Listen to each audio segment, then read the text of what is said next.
नमस्कार दोस्तों, मेरे इस मंच पर मैं अभिसार शर्मा आपका स्वागत करता हूं इस अपील के साथ कि मेरे इस चैनल को न सिर्फ सब्सक्राइब कीजिए बल्कि उस बेल आइकन को भी दबाइए ताकि जैसे कोई शो करूं सीधे आपके मोबाइल फोन्स तक पहुंच जाए। मैं आपसे एक सवाल पूछना चाहता हूं।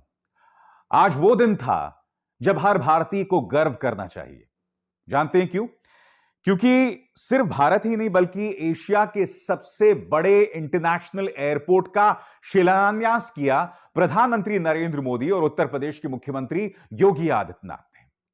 मगर इस खूबसूरत मौके पर, इस शानदार मौके पर जब हर भारतीय को एक साथ होना चाहिए था, नतमस्तक होना चाहिए था कि जो लोग वहां मेहनत कर रहे हैं, जिन किसानों ने अपनी जमीन की कुर्बानी दी, इस मौके का इस्तेमाल भी मुख्यमंत्री आदित्यनाथ ने वही जिन्ना मुजफ्फर दंगों का इस्तेमाल करने के लिए किया। आप जानते हैं, वहां ऑडियंस में अंतरराष्ट्रीय डिप्लोमैट्स मौजूद थे। वो देख रहे थे इस पूरे मौके को, मगर इस मौके पर भी मुख्यमंत्री आदित्यनाथ ने वही जिन्ना, वही मुजफ्फरनगर दंगों की याद की। सुनिए। लेकिन भाइयों बहनों, गन्ने की मिठास को कुछ लोगों ने कड़वाहट में बदल करके यहां पर दंगों की एक जो श्रृंखला खड़ी की थी, आज ये देश के अंदर एक नया द्वंद्व बना है कि यह देश गन्ने की मिठास को एक नई उड़ान देगा या जिन्ना के अनुयायियों से फिर दंगा करवाने की शरारत करवाएगा। और यही तय करने के लिए आज आप सबका आह्वान करने के लिए मैं स्वयं आपके बीच यहां पर उपस्थित हुआ हूं। दोस्तों, ये बौखलाहट जो है ना, ये उत्तर प्रदेश के लिए ठीक नहीं है, क्योंकि चुनाव आने वाले हैं और मुख्यमंत्री आदित्यनाथ ने मौका भी नहीं देखा, दस्तूर भी नहीं देखा और वहां पर वो जिन्ना और मुजफ्फरनगर दंगों की याद दिलाने लग गए। अरे, जेवर एयरपोर्ट का इस्तेमाल, इंटरनेशनल एयरपोर्ट का इस्तेमाल सिर्फ बीजेपी के नेता नहीं करने वाले हैं। इसका इस्तेमाल पूरा पूरा देश करेगा, पूरी दुनिया करेगी। और इस मौके पर मुख्यमंत्री आदित्यनाथ को जिन्ना की याद आई। मैं समझना चाहता हूं कि मुख्यमंत्री आदित्यनाथ जिन्ना से इतना मोहब्बत क्यों करते हैं। अखिलेश यादव ने तो एक ही बार जिन्ना का नाम लिया। आप हर भाषण में कम से कम 3 या 4 बार जिन्ना को याद करते हैं। वो फिल्म साजन का कौन सा गाना था? बहुत प्यार करते हैं जिन्ना को तुम। क्यों? जिन्ना से बहुत प्यार है क्या आपको? और भूल जाइए, यह मौका नहीं था जब ओछी सियासत आप करें। और सबसे शर्मनाक बात यह दोस्तों, मैं यह समझना चाहता हूं कि आज का यह कार्यक्रम सरकारी खजाने से निकाले गए पैसे से किया गया कार्यक्रम था। आज का यह कार्यक्रम जब देश के सामने एक परियोजना रखी गई थी, मगर भारतीय जनता पार्टी ने इसका इस्तेमाल अपनी चुनावी सभा के तौर पर किया। प्रधानमंत्री नरेंद्र मोदी आए, उन्होंने पहले 10-15 मिनट तो सिर्फ बात की जेवर एयरपोर्ट के बारे में, मगर फिर वही सियासत शुरू हो गई। उन्होंने शुरुआत यह कहकर की कि पहले उत्तर प्रदेश की जो हालत थी, शर्म आती थी, यह होता था, वो होता था। सुनिए किस तरह से उत्तर प्रदेश को लेकर वो शर्मिंदा हो रहे थे।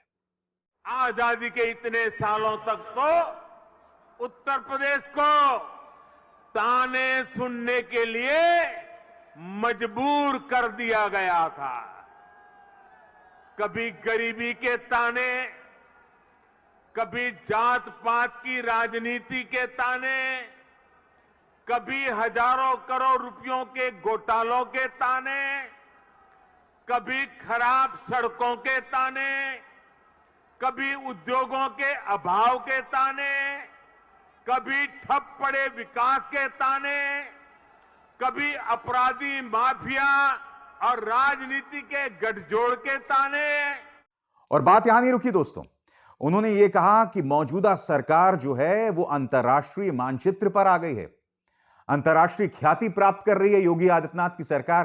पहले सुनिए प्रधानमंत्री कह क्या रहे हैं, फिर मैं उसकी चर्चा करता हूं। यूपी की एक सकारात्मक छवि बन पाएगी कि नहीं बन पाएगी?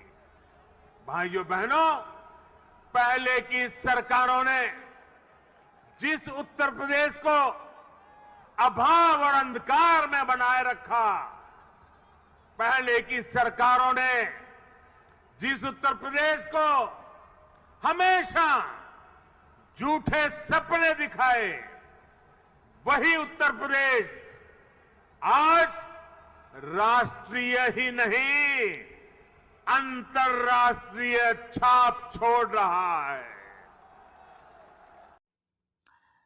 मैं जानना चाहता हूं प्रधानमंत्री, किस तरह से योगी आदित्यनाथ अंतर्राष्ट्रीय ख्याति प्राप्त कर रहे हैं? क्योंकि मैं नहीं भूला हूं जब कोरोना की दूसरी लहर के दौरान जितने लोग मारे जा रहे थे, जब लाशों को आपको दफन करना पड़ रहा था, जब आपने शमशान घाट के ऊपर जो है बैनर्स लगा दिए थे, तब वो तस्वीरें तमाम देशों को जा रही थी इंटरनेशनल मीडिया के जरिए। क्या योगी आदित्यनाथ ने इसी तरह अंतर्राष्ट्रीय ख्याति प्राप्त करवाई पूरे राज्य को दुनिया भर में? और फिर आज ही के मैंने कार्यक्रम में आपको बताया कि किस तरह से टाइम मैगजीन में योगी आदित्यनाथ एक विज्ञापन देते हैं और फिर एक भ्रामक प्रचार किया जाता है कि देखिए टाइम मैगजीन ने मुख्यमंत्री आदित्यनाथ की तारीफ की। मतलब वही झूठ बोलो झूठ बोलो झूठ बोलो और भ्रामक तस्वीर पेश करो। क्यों? और इस मौके पर प्रधानमंत्री नरेंद्र मोदी कांग्रेस और समाजवादी पार्टी को भी याद करना ना भूले। उन्होंने कहा कि पहले जो है जब विकास होता था तो लोग सिर्फ अपने परिवार और अपने इलाकों को याद करते थे। प्रधानमंत्री ने कहा क्या, फिर सुनिए। इन लोगों की सोच रही है अपना स्वार्थ, सिर्फ अपना खुद का, परिवार का, या जहां रहते उस इलाके का, उसी को वो विकास मानते थे। जबकि हम राष्ट्र प्रथम, नेशन फर्स्ट की भावना पर चलते हैं।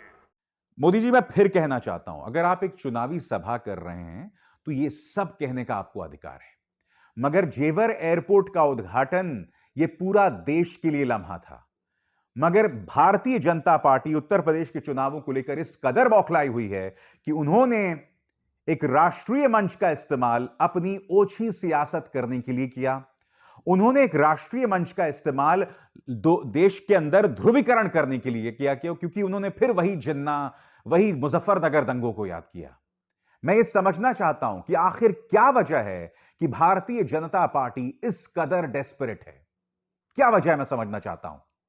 क्योंकि आप तो सभी को बता रहे हैं ना कि कम से कम हमें 300 सीटें आएंगी, 300 सीटें कहीं नहीं जा रही हैं, और आपका पालतू मीडिया भी बता रहा है कि आपको 270 सीटें आ रही हैं। हालांकि हर महीने के साथ आंकड़ा कम होता जा रहा है। पहले 300 थी, फिर 270 हो गई, फिर 213 तक आ गई। कहीं ऐसा तो नहीं है, कहीं ये बौखलाहट तो नहीं है?